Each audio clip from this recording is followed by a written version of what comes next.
This episode is brought to you by Ralph Waldo Emerson and his legendary quote, "To know even one life has breathed easier because we have lived is to have succeeded." Welcome to the Stephan Dyer Podcast, my people.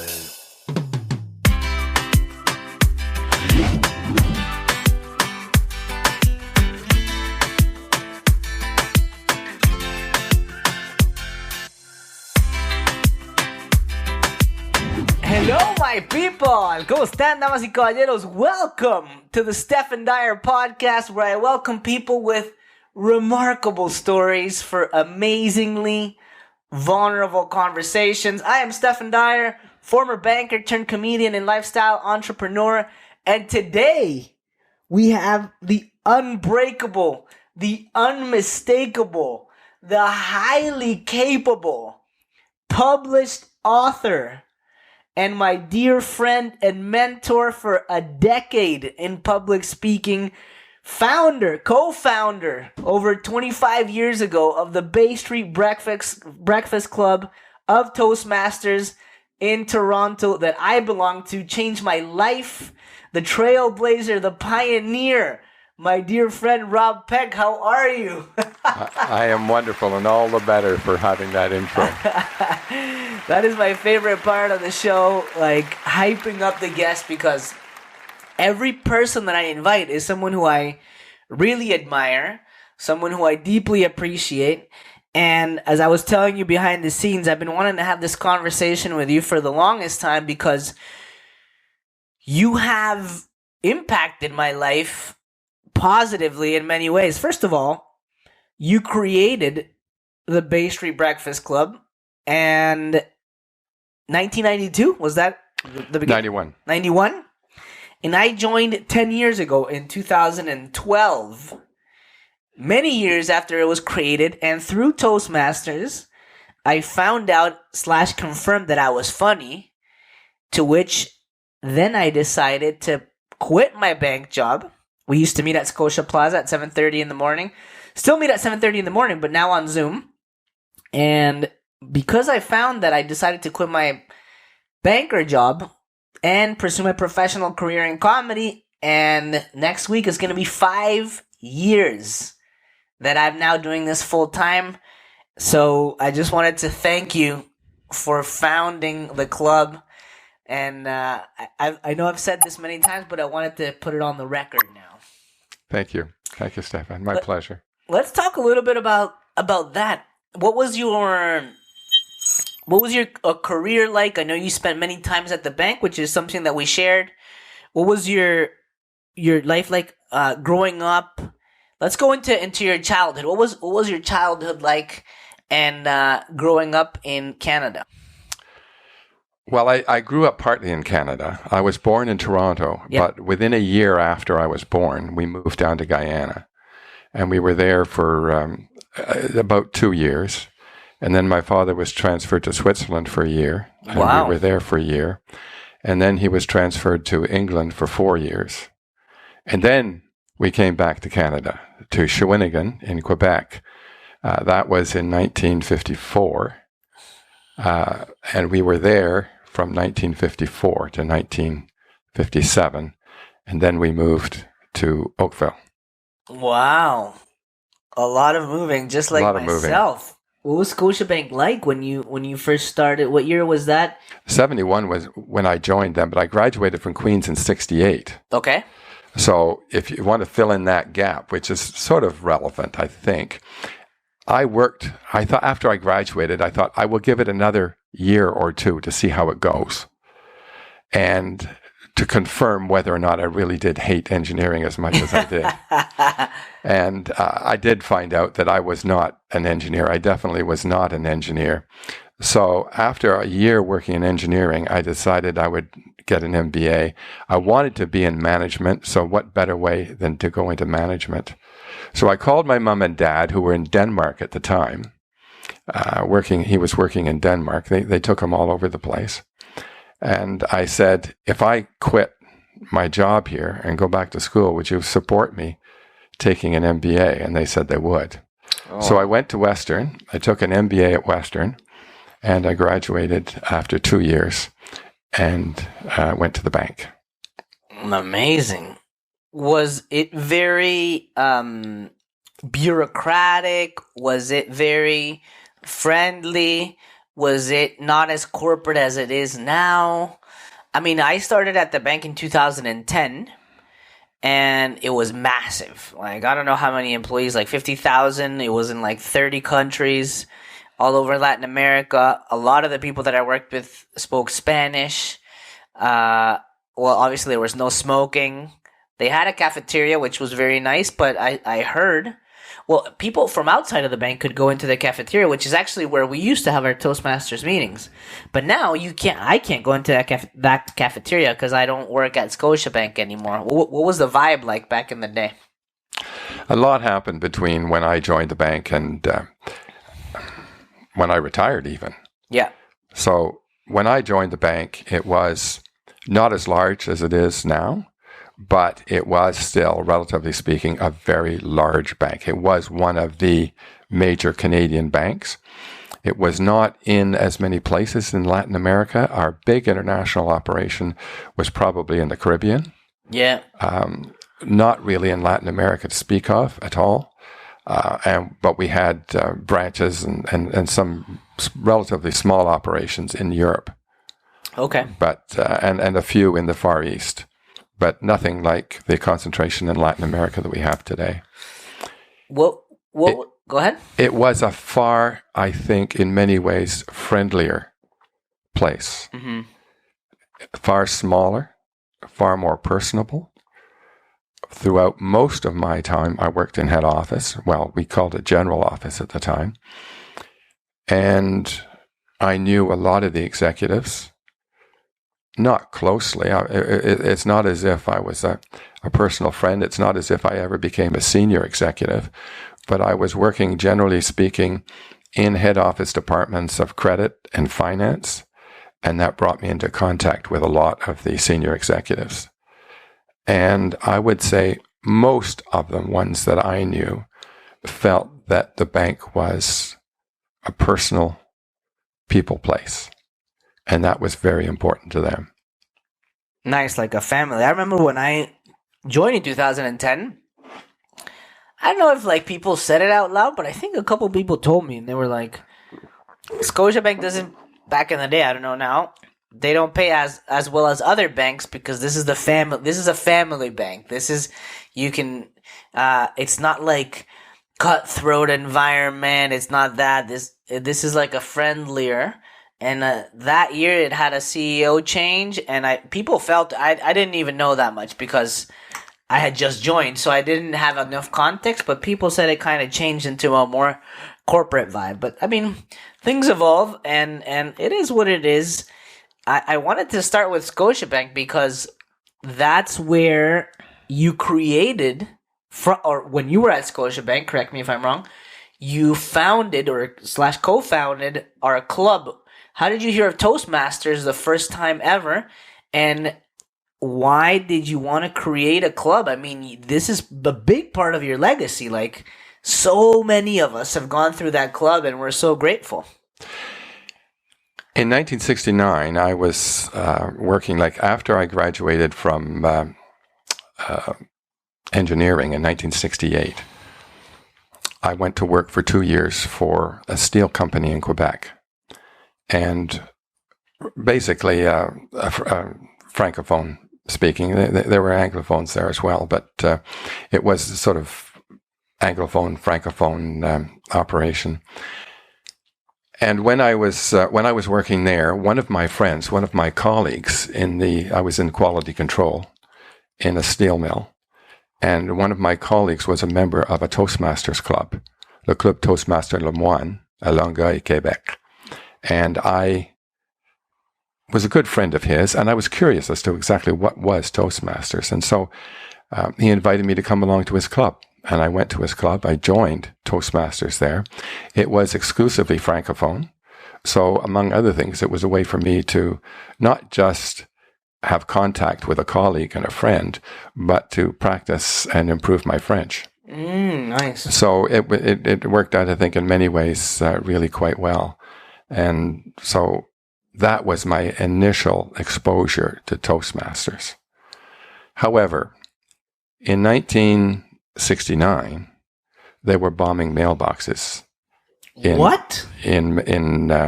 Quebec. Not a lot of people, but some people. It was a time when the separatist movement in Quebec was fairly strong, and the FLQ, le Front pour la Libération du Québec, was trying to persuade people to let my people go. Was that the October crisis with Justin Trudeau's dad? Actually, that was a year later, but very much the same time frame. Okay. Absolutely. And so we did not feel as Anglophones that we were particular. When I say we, I mean my friends and myself.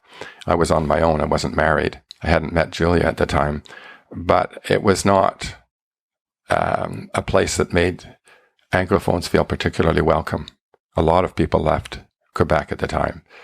And I found that I didn't enjoy engineering. I wasn't an engineer. I didn't enjoy Quebec. My French is pretty good. Yeah. But I was not a Francophone Quebecer. Yeah. And it was made obvious to me often by other people that I would bump into in the province that I was not one of their people. Wow. So I went back. I got out of all of my problems, and I went back and took an MBA at Western. And after 2 years there, I still didn't know what I wanted to do. I applied for a whole bunch of metallurgical companies of different types, steel companies, aluminum companies, and the like. But they didn't come back to me right away with job offers, and the banks did.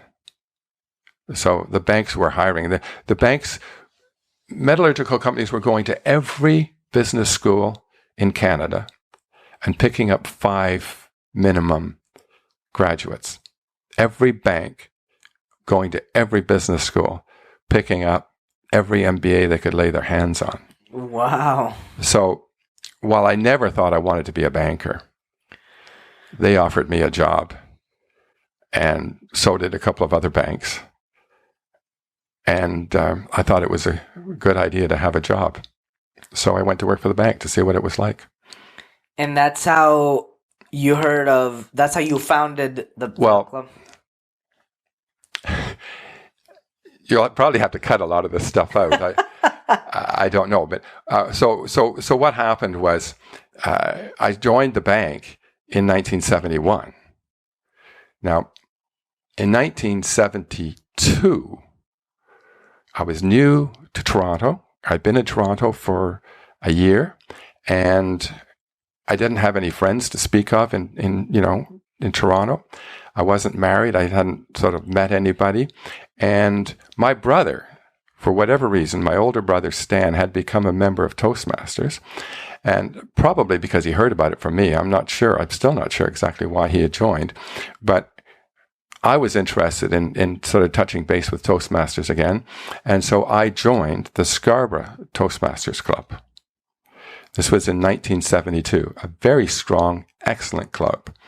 And I was a member of it for 7 years. When I joined, I didn't know Julia. I hadn't met Julia yet. I met Julia in 1972, late in 72. We got married in 73. By 1979, I had 4 kids, 2 of them in diapers. And it seemed to me like it was a good idea for me to stay home and help change diapers. So I quit Toastmasters in 1979. And I stayed out of it for 8 years, but I missed it. Scarborough met in the evenings in Scarborough. Difficult for me to make club meetings when I had family to worry about. But there was a Toastmasters club that met at Queen and Bay that I joined in 1987. They met at noon hour. So it wasn't a conflict with my family. If anything, it was a conflict with work. Yeah. And that was fine for a couple of years. But actually for about 3 or 4 years, But then it was a bit of a challenge for the bank because I was taking time out of the middle of my day in order to, you'll have to cut a lot of this out. It was a conflict with the bank. So I was in the lineup for that cafeteria that you talked about with the executive vice president in charge of HR, whom I knew. And he said, we were just chatting, and he knew that I was a member of Toastmasters. He said, I was a member of Toastmasters. I said, wow. So he was a member of Toastmasters at Manulife. He was in charge of HR at Manulife before he joined the bank. He said, what you should do? What we should do is to start a Toastmasters club at Scotiabank. And I said, right.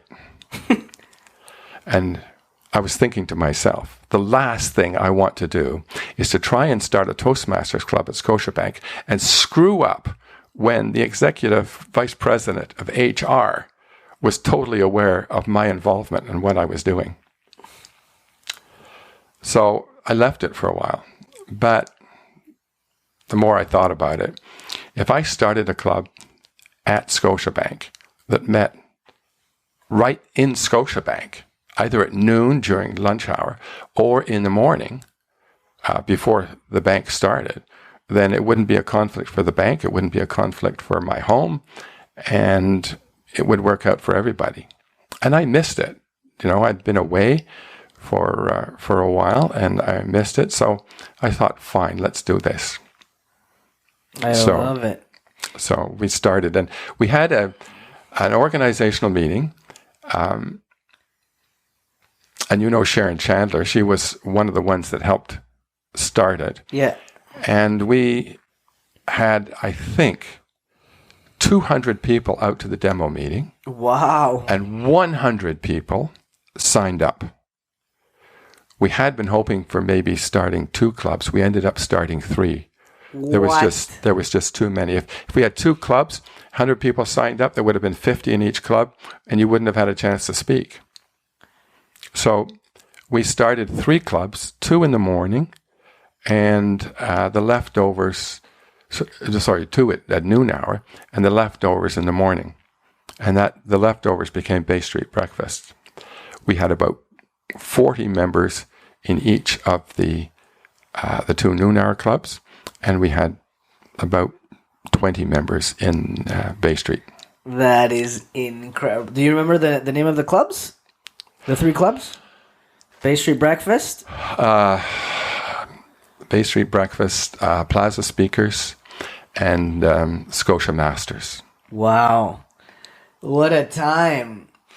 You've been a big mentor of mine in terms of public speaking, and the first memory I have of you, obviously a decade ago, was saying hi, etc., etc., but the first time I was very impressed, I was always very impressed by your pauses, by your ability, your tonality, by your ability to write. But this one time, you delivered a eulogy. You were practicing a eulogy that you were going to deliver because somebody asked you to speak. And can you explain a little bit for our listeners what is a eulogy and how you prepare for these things? Because you're a master. And I know that not a lot of people who are listening are going to deliver a eulogy next week or whatever, or in their lifetimes, but it's a specific skill set that there's a lot to learn from. I think a eulogy is basically something that is said at a ceremony for somebody that has passed on. And it is an opportunity. It's often a religious thing, but often it is not. And it's an opportunity for people to come to terms with the passing of a dear friend. Yeah. And so I think it's very important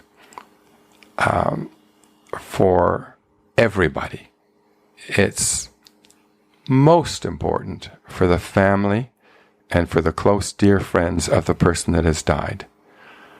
But I think it's also a good opportunity for the person that gives the eulogy to show that they care.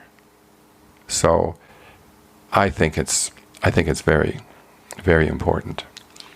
Do you focus on doing it like it has to be like maybe a 5-minute thing, or can it be a 15-minute thing? And as a speaker, when you're preparing and when you're writing, what things do you want to have in mind? Because you don't want them to think that this is like this guy's here to make us laugh, because it's a time to, in many ways, to mourn. But maybe you don't want everybody to be crying the entire time. Maybe you don't want to cry the entire time, because then you won't be able to speak. So how do you balance? I just love the art of speaking so much. How do you balance trying to honor the person, respect the mourning, but also wanting people to maybe occasionally smile at times? A bunch of things there, and I'll sort of take it as I sort of think of them. First of all, I don't think it's a good idea to go on and on and on and on. I have been at some funerals where a person spoke a lot, and I think that that's a mistake. Even if the speaking that they're doing is honoring the dearly departed, I think that there's a reason that in Toastmasters we try to speak for 5 to 7 minutes. Yeah. It's no matter how great the person was, no matter what wonderful things that you can share about them, after a while people start to sort of look at their watch. Totally. And I think it's always better to leave people hoping that you had said more than leaving people hoping that you said less. Less is more. 100%. Yeah. So that's sort of the first thing. Keep it short. What is short? 5 minutes? 10 minutes? I think probably 5 to 7 minutes is not bad, and it would depend on the individual and depend on you. Okay. In my book, I have some examples of eulogies that I've given, and I also actually have a roadmap that I put together largely for myself, but I delivered it as a speech to Bay Street on how to go about putting together a eulogy. But the eulogies that I've done have tended to be, I think, 5 to 7 minutes. And I would have to say, in all honesty, I believe at least 3 of those, my mum, my dad, and Colleen Smith, a cousin, I practiced at Bay Street. Yeah, and I was like so impressed, because sometimes some people may think like, whoa, that's a very weird type of speech to practice at a public speaking club, but it's not. Like, you can do anything at the Toastmasters Club. I practiced so many of my stand-up comedy speeches there as well. And I just recall your pauses being so good. You could hear a pin drop. This was like at Scotia Plaza, where people were walking by. Sometimes we were doing it at First Canadian Place when we moved there. And everybody was like listening to everything that you were saying, even if we didn't know the person. You're right.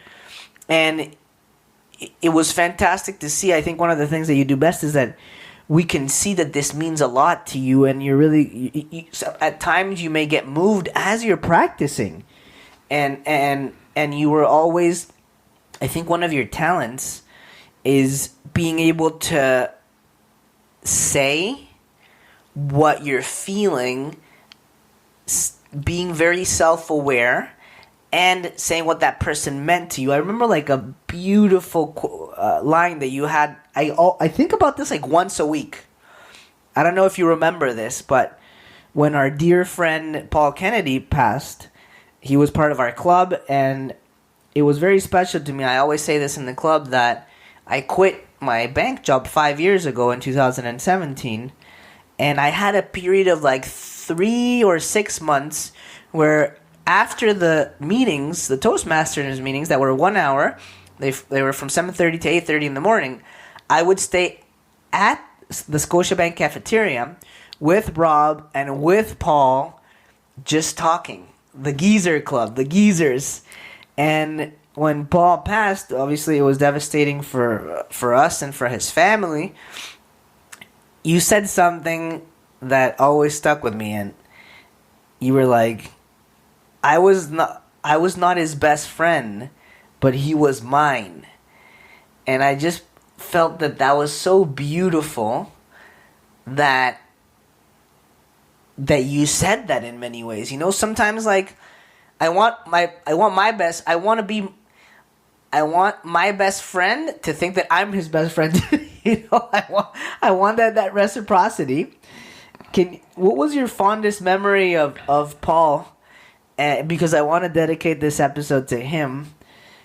What was your fondest memory with Paul, and can you talk a little bit about your relationship with him as friends? Well, I was so honored that he would agree to be my friend. It's fascinating. You know, for the longest time, I was trying to get my brother Stan to join our club. And Paul was Stan's boss. Really? So I asked Stan to come out to our club once and visit, join us, and hopefully join the club. He brought Paul along with him. Paul had a good friend who was a Toastmaster in Arizona or something. I forget just exactly where it was. He might have come out, his friend might have come out actually a number of times when you were at the club, I think. But Stan didn't join, and Paul did. Wow. That, to me, was an incredible honor. Another very fond memory I have of Paul is when we were sitting together at the Geezer Club. Yes. Waiting for one or two other people to join us. We had just had the meeting in the cafeteria, and there were about 15 or 20 or 25 people out at that particular meeting of Bay Street Breakfast. And at least 10 people were still milling around afterwards in the cafeteria talking. Yeah.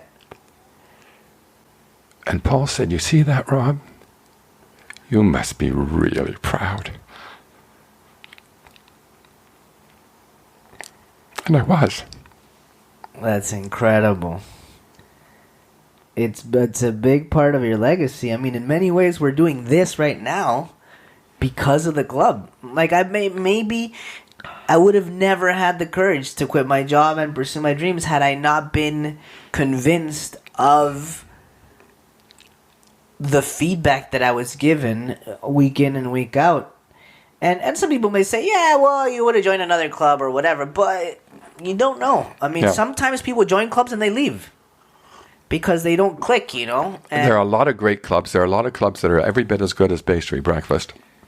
But in all honesty, there are some that are not. Yeah. So it might very well have happened that you would have clicked with another club. But you never know, do you? I don't. One thing's for sure. You wouldn't have met Paul Kennedy. Oh, that's for sure. And he was actually my first official mentor at the club. I was assigned a mentor back in 2012, and I don't know. I just have a lot of great memories, and I want to dedicate this episode to him. You have before we move on to the book, I want to leave the best for last because I'm so excited about Reflections, Speeches from the Heart, Rob Peck. I don't want to spoil anything of it because I want to talk about something right before this. We've shared so many, I think I haven't been more consistent with anything else in my life than with Toastmasters. Like, I mean, I've been going to weekly meetings for a decade, like at least 45 meetings a year. You know, that builds up. You know, Malcolm Gladwell's 10,000 hours to become an expert at something. Maybe that's 10,000 hours. You know, 45 meetings a year times 10, that's 450 meetings per 1 hour. That's 5,000 hours pretty much almost 4,500 hours around there. And then the other time that I've put into my career, my speaking, my comedy, my reading about speaking and comedy in books and taking workshops. So it definitely has added up. And the thing that I had in these meetings that I've seen you do that I love is that because you're one of the most experienced, sometimes we don't want to say in feedback the things that we really want to say. Sometimes feedback needs to be given directly, and I feel that you're really good at that. And because you've been around and seen so many meetings and you know how things work, I feel that your feedback in meetings is a big part of the success of the club. Because every club has its own traditions, and you make sure that we kind of keep them. The one that I love the most is starting on time and finishing on time. You've helped me be a better facilitator, a better Toastmaster, a better MC. And in many ways, I have copied or taken from your feedback style. Now, sometimes we've talked behind the scenes that you've gone too far and that you've had to apologize. Can you talk a little bit about the art of giving feedback and why you feel that sometimes you've been too harsh? Well, first of all, we all stand on the shoulders of giants. When I was in Scarborough, which was from 1972 to 1979, Scarborough Toastmasters Club, Jim Dearness and Jim Rawlingson were the two Rob Pecks at the time. Wow. And they had very strong ideas as to what was and what was not acceptable at Toastmasters. And that was a strong club. Now, I'm sure they had faults like I do, but they had a big impact on me. And it was very important to them that you start on time and you finish on time. Yeah. And that was something I learned from them. It was obvious to me that it worked for Scarborough, and I thought other Toastmasters clubs should follow it. I have been to, when I was a division director, I was asked to go along to a club. This was about 20 years ago. I was asked to go along to a club and help them because they were going to have a demo meeting. I was the only person that showed up for that demo meeting on time. Wow. The guy that was directing, who was the Toastmaster of the meeting, was 5 minutes late for it. I didn't need any further proof that you should start and finish a meeting on time. You finish it. You can always finish it early if you want. Yeah, and people appreciate that. People, yes. But don't finish it late, because some people have obligations. And if you have a reputation of sometimes being on time and sometimes not being on time, then a lot of people will show up late because they think, oh, what the heck, they'll wait for me. So yes. I think it's very important that you always start on time. And if you're the only person there, you start the meeting. And that'll set the tone. That'll set the tone. How have you improved your feedback style? And when do you know that sometimes you've taken it too far? Because I've learned from you in that as well. Sometimes we've debriefed after the fact.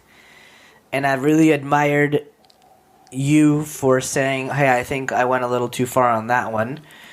I apologized or not. I mean, it's like less than 0.001% of the times. But sometimes you learn more from those, That's right. There have been a few times, and I don't want to mention any particular names, but there have been a few times when my comments were so harsh.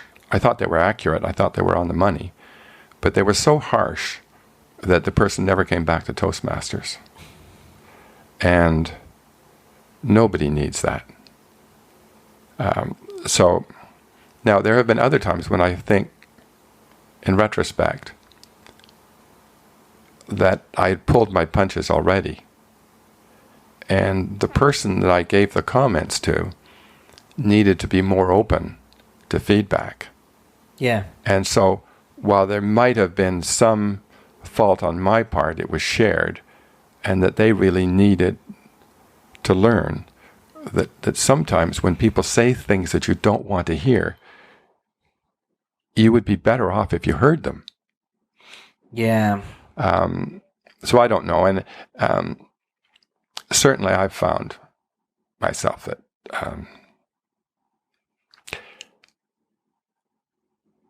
it's always good to be kind. It's never a mistake to not make a comment on how somebody could be better if there's any chance that they could have hurt feelings about it.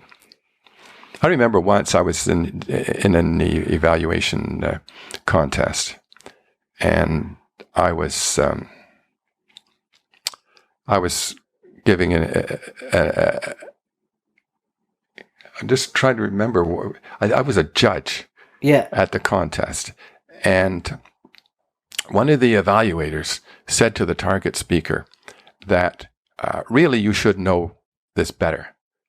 You referred to your notes and everything, and it would have been far better if you had, rather than referring to your notes like that, because they just looked down for a moment or two at their notes, if you had just done that off the cuff, off the top of your head. Because let's face it, you're a Toastmaster, you're an experienced speaker, you were talking about being a coach at a soccer game. You know soccer, you know all about it, you know what being a coach is like. You didn't need your notes. Well, that guy was practicing his speech for a speech contest for the districts. I think it was either division or district. I think it was a district speech contest.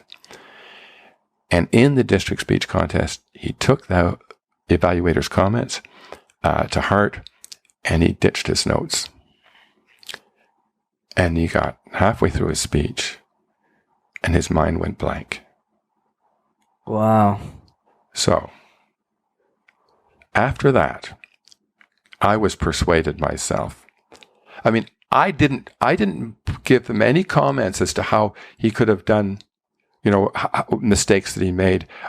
I liked his speech so much that I just talked about all the things I loved about it. Yeah. And I decided after that, and incidentally, I've lost evaluation contests because I didn't give suggestions for improvement. Because one of the things that they measure you on in the evaluation contest is whether or not you gave a suggestion for improvement. And there have been times when I've liked the speech so much that I think, for me to comment in some way on how it might have been better when there are 25 million ways that it was great, what's the purpose? Yeah. The thing that I love the most about Toastmasters is evaluations. And the art of evaluating, as you know, now I teach my own workshops, still going to Toastmasters, probably will go my entire life. But one of the things that I learned through you, through Stephen, what was his name? Stephen Grant. Oh my God, what an incredible evaluator. Best evaluator I know. I know, me too. So one of the things that he said that stuck with me, maybe I'm paraphrasing here, but it's tell people how you feel. Tell the person who's being evaluated how they made you feel. And sometimes that's a really good way of evaluating. So don't affirm. Don't tell them you did this bad. Ask questions. Would you consider doing this differently? Have you ever thought of doing this, or that? Your speech made me feel like this. So it's much more less accusative or matter of fact. It's more like, let's explore this together. I remember one time he said, who am I to tell a person that what they did is wrong? And that kind of stuck with me. Who am I on my high horse to tell people that that's wrong? No, let's explore it. This is how it made me feel. Have you considered? And I really changed my evaluating style after the workshops that he came to give at our club. He was remarkable. Well, may I say me too? Because before I heard Stephen give his workshops on evaluation, I had never really heard that thought. The idea, not even in evaluation contests, and I won a district evaluation contest, several lifetimes ago. Wow. But that was before I met Stephen, and before I used, that idea of, I wonder if you'd thought of doing this. And since that time, I have seen the occasional evaluation contests where people have said, what you did wrong was this, and you should have done that. and I'm going to evaluate you on this, and this. And you did this well, you did this well, you did this well. You could have done this one much better if you'd done this and this. And as you say, who am I to say that to them? Exactly. I just remembered something. You're the one person that also taught me that it's possible to have an outstanding speech with notes. You use notes wonderfully. How do you make sure that it doesn't distract the audience from what you're saying? Because you make it look so natural. Well, may I say, first of all, I have to use no notes. Many people have suggested to me that I should not use notes. And I have, in my lifetime, first of all, I have noticed and or heard about many people that use notes. Martin Luther King uses notes, or did. Winston Churchill used notes. And I'm not sure what all Martin Luther King Jr.'s reasons were, but if you look at any of his speeches, and there's a number of the big ones that are on, available on YouTube and so forth, he's using notes. I Have a Dream was the only one that I've seen really where he just went away from his notes. And apparently he was told by his handlers that he should not use that because he'd used it many times and they thought that it was too corny. And he'd used it in sermons. So he had complete scripted remarks and everything like that. But he got to the part that is in that famous speech, on the Lincoln Memorial, on the steps of the Lincoln Memorial. And he went into, I have a dream that and one or two of his handlers said, oh, damn, he's doing it. But that is the part that most people remember from that speech. 100%. Because most people hadn't seen the 5 other sermons that he had done where he used that same passage. It was the first time they saw it, and it was just so real and so moving. I heard that Winston Churchill stood up once, I'm not sure where in his career, speaking in the House of Commons, trying to speak without notes, and he froze. What? He froze. He's speaking on the floor of the House of Commons, and he couldn't remember because he was trying to do it without notes. Wow. So he decided never again. And so my point of view is, my important reason for giving a particular speech is to convey the message of the speech. And whether or not somebody thinks that I could have made it more effectively if I had not used notes, I frankly don't care. Yes, I love it. But apart from that, if I were to give that speech without notes, I would have to spend 5 or 10 or 20 times more on it to learn it.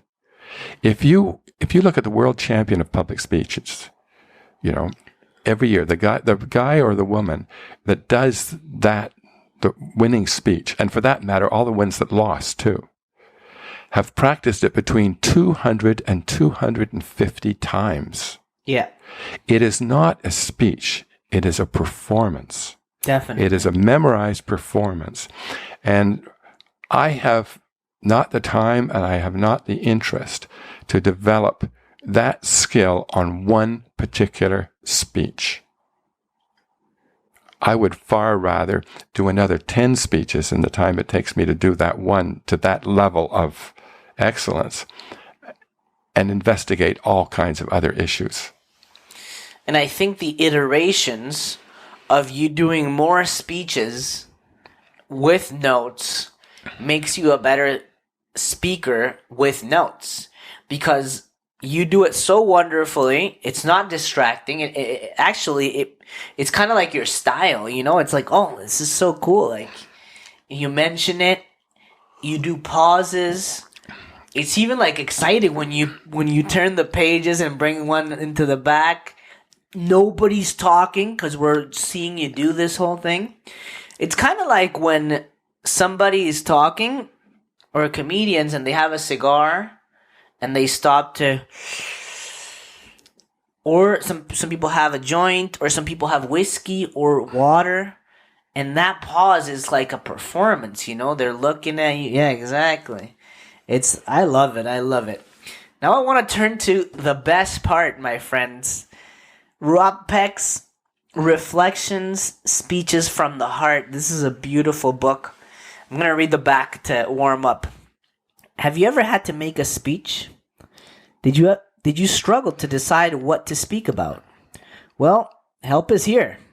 Reflections, Speeches from the Heart, is a collected work of speeches and how-tos that teaches you how to write and present a speech and gives practical examples of how you can mine experiences in your own life to personalize your speeches and connect with your audience. The collection, drawn from a long and well-lived life, is a boon to professional as well as amateur speakers. The selected speeches include reflections of life, local and world events, and theological subjects.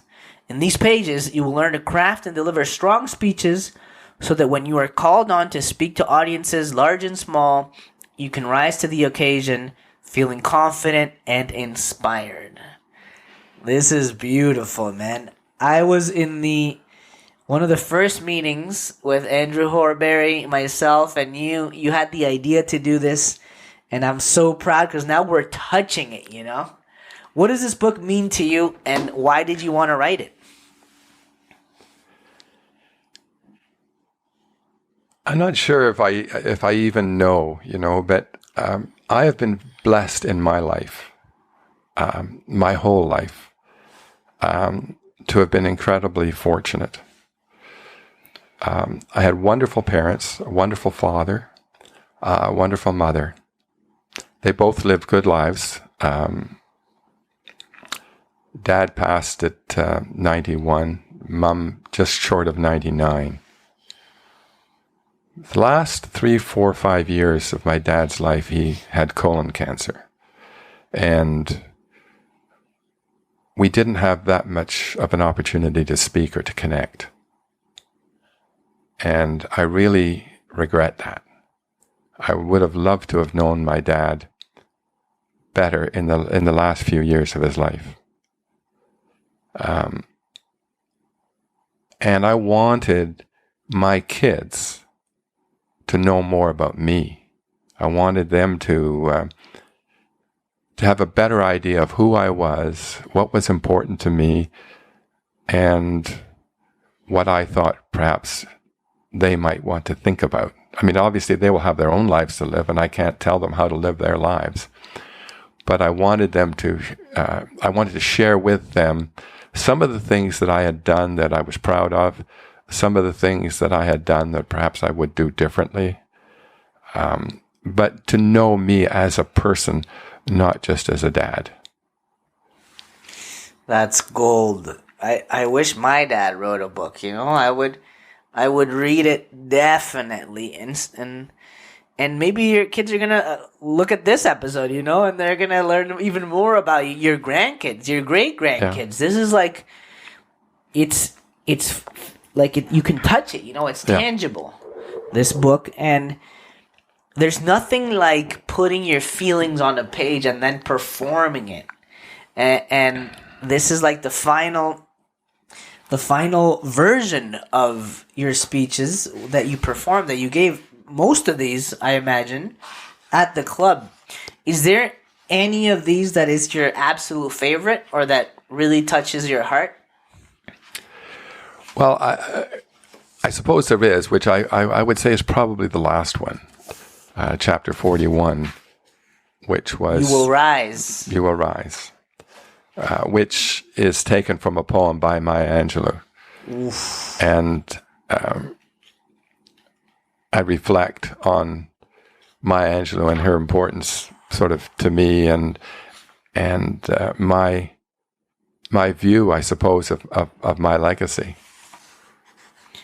But in all honesty, since the book was produced, which was only a couple of months ago, I've read and reread a lot of it. Yeah. And I'm proud of it all. And I think somebody somewhere somehow is looking after me, because I'm not sure exactly why I started to keep soft copies of my favorite speeches. I think part of it was because I write my speeches on the computer. So I jot ideas down and I save it in a Word document. And when I get stuck, I put it away for a bit, and I come back, pull out the Word document, change this, change that, and work on it. And it's been a way for me not just to write speeches, but to deal with my problems, my issues. Yeah. And so I've put a lot of work into a lot of these speeches, not just because I have to do a speech for Bay Street, but also because I don't know just exactly what the answer is to the problem. So I'm working it out. So it's the net result is now I come back and I look at these things, and each one of those speeches is something that I wrestled with over not just hours or days, but probably usually weeks before I came up with them. So in one sense, it's only taken me a year to put the book together, but in another sense, in a very real sense, it's taken me 40 years. Because for the last 40 years that I've been sort of nonstop in Toastmasters, well, not quite nonstop, 72 to 79, and then an 8-year hiatus, and then 87 to the present, nonstop. Yeah, that's 7 years plus 34, because I was born in 87, so 41 years. Yeah, so in that time, I would say probably up until about 1990, most of my speeches were probably hard copy. Wow. And I tried to save a lot of them, and I probably still have them around somewhere in the back of manuals in storage somewhere, but I'm not sure exactly where or how. But since 87, I've saved soft copies of them on my computer, and every 5 or 10 years I get a new computer and I transcribe everything from one hard drive over to the other hard drive. So I had soft copies of my speeches since 97. Wow. Which was an incredible stroke of luck.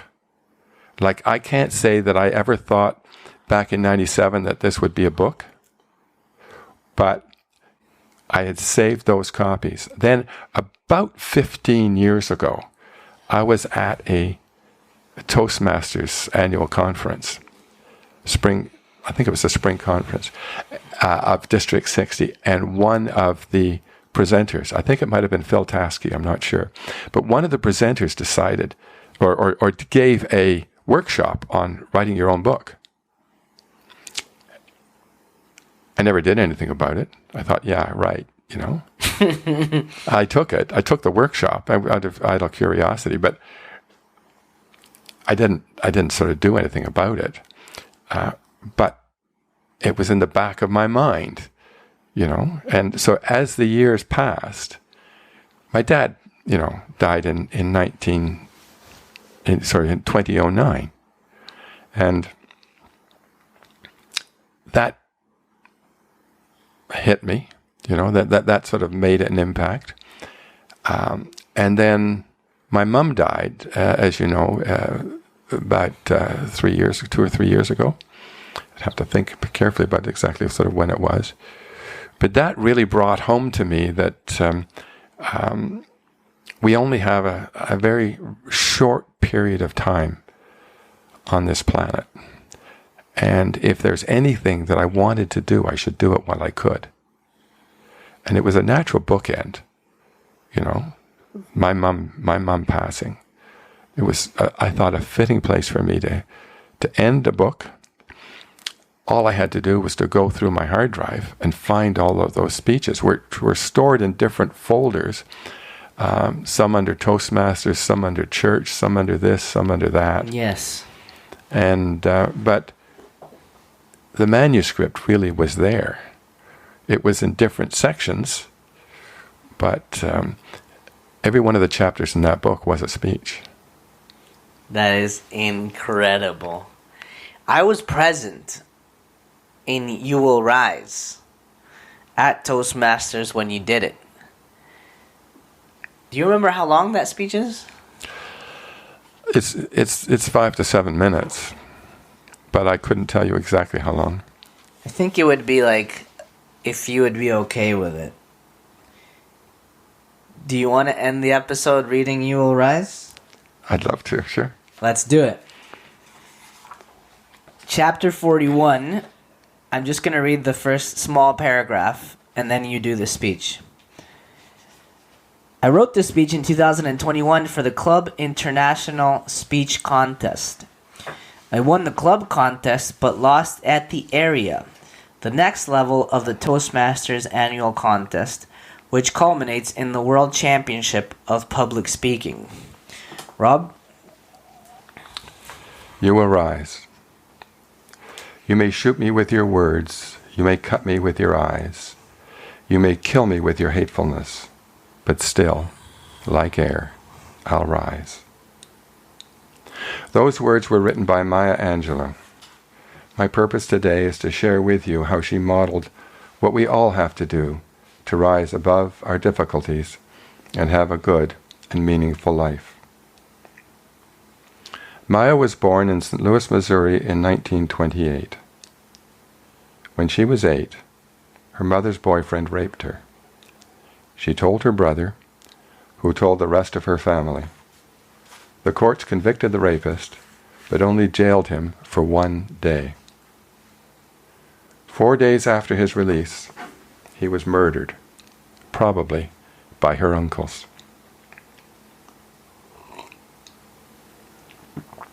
As a result, she became mute for 5 years because, she said, I thought my voice killed him. I killed that man because I told his name. And then I thought I would never speak again because my voice would kill anyone.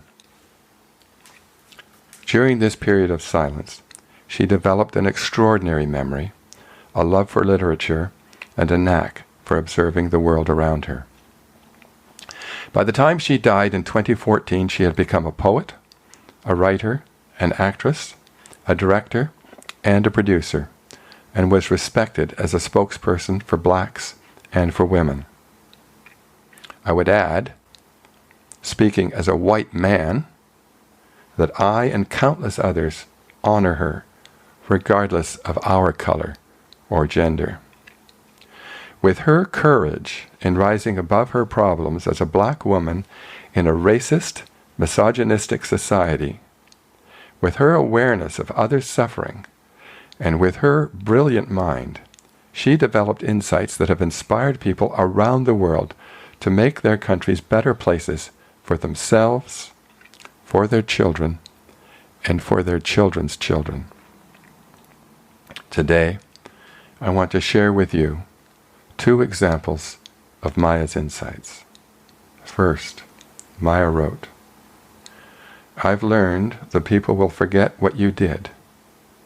People will forget what you said. People will forget what you did. But people will never forget how you made them feel. I have a personal example of the truth of that comment. My mother died 2 years ago, on a Sunday. Coincidentally, the first Sunday that Daniel, our new minister, preached at our church. There was cake to be served after the service to celebrate Daniel's first day with us. This was before COVID-19. The service started at 11 a.m. and lasted for an hour. We were 15 minutes into the service when Mom's long-term care home called to say that my wife Julia and I should get there right away. We were there in another 15 minutes, but Mom had already died. It was hard. We did not expect to see anyone from church, but at 12:30 p.m., Daniel walked into the room. You could have knocked me down with a feather. He must have grabbed his cake, said a few words to the congregation, and come right over.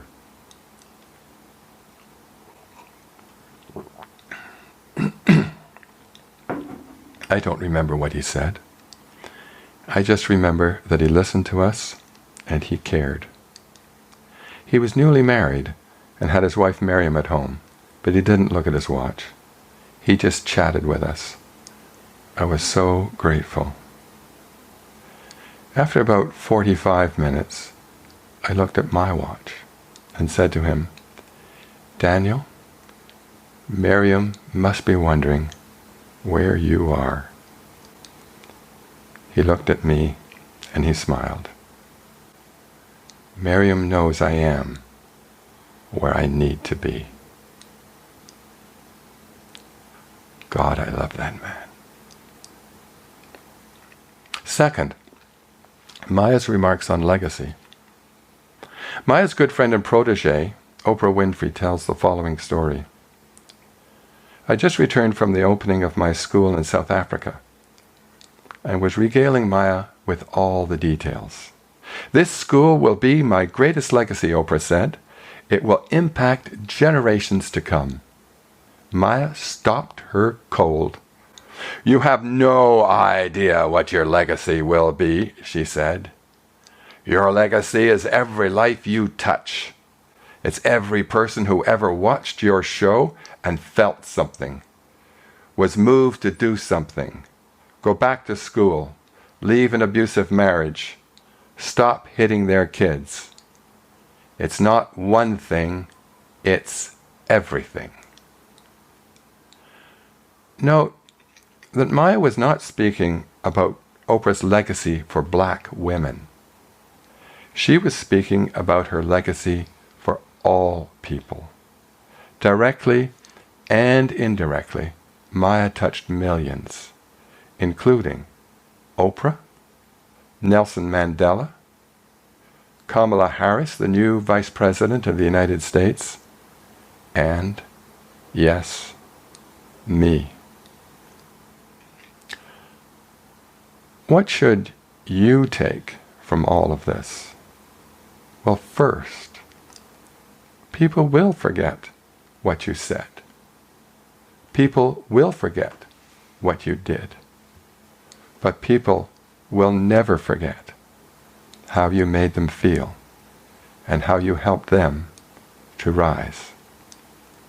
Second, your legacy is every life you have ever touched. And it is exponential because it extends to everyone touched by everyone you have touched and everyone touched by them. And long after you have left this mortal plane, like Maya Angelou, still you will rise. Mr. Toastmaster. This was special, man. This is so good. It reminds me of what's important in life, and I'm so grateful and proud of you. This is an absolutely incredible book. Where can we buy it? Where can we read it?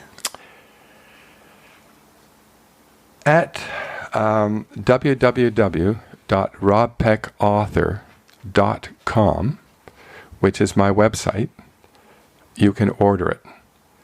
You can order it from Amazon. You can order it from Indigo. Yeah. You can order it from Barnes & Noble. And you can order it from Friesen Press. There are links to those websites where you can order it on my website. We will put that address in the show notes so that people can just click on it and go directly to where they can buy it. Check this out. Reflections, Speeches from the Heart.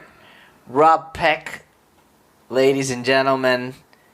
And to finish off, the last question that every guest gets if we were to meet a year from now with a bottle of champagne, what are we celebrating 2023 in Rob Peck's life? That I donated a kidney to my son, who is in kidney failure, and if the next week or two works out, they will accept my kidney, and David will have another 12 to 15 years of life. I wish you all the best. I wish David all the best, your family. This is an episode that I've been wanting to do for such a long time. You've been a mentor of mine, and obviously part of your legacy is every life you've touched, and definitely the hundreds of people that have gone to the Toastmasters Club, including myself, including the impact that it's had on my life, on my career. In many ways, I met my wife through performing, and Liam came out of that. So thank you, Rob, for Liam. So, dude, this is unbelievable. I'm really grateful and proud of you. Do you have any closing remarks? Well, I'm very proud of you. I think that what you have done is absolutely remarkable. I think it takes an incredible amount of courage to leave a job that is making money like that, where you're doing really well. I didn't have that courage. I didn't do those things. I went to work for the bank, and I worked for the bank until I was 59. And as soon as I could take early retirement, I left. But I had that safety net. I had my pension. You just jumped out into the void. And I think that took an amazing amount of courage, and I'm so proud of you for doing that. Thank you. And I'm so proud it's worked out so well for you. But it's all you. So well done. I really appreciate it. As you were talking, I remembered that at the beginning of my career, 2014, 2015, 16, you and Rob came out to see me at a bar just northeast of King and Yonge, and I was just starting, and it really meant a lot to me that you guys would come out and support. So thank you for that. Thank you for so many things. Ladies and gentlemen, Reflections, Speeches from the Heart, Rob Peck. Go buy it. Go check it out. It'll touch your heart just like this episode touched our hearts. Stephan Dyer and Rob Peck on the Stephan Dyer Podcast. Ciao, ciao. Gracias por escuchar el Stephan Dyer Podcast. Arrivederci, my people.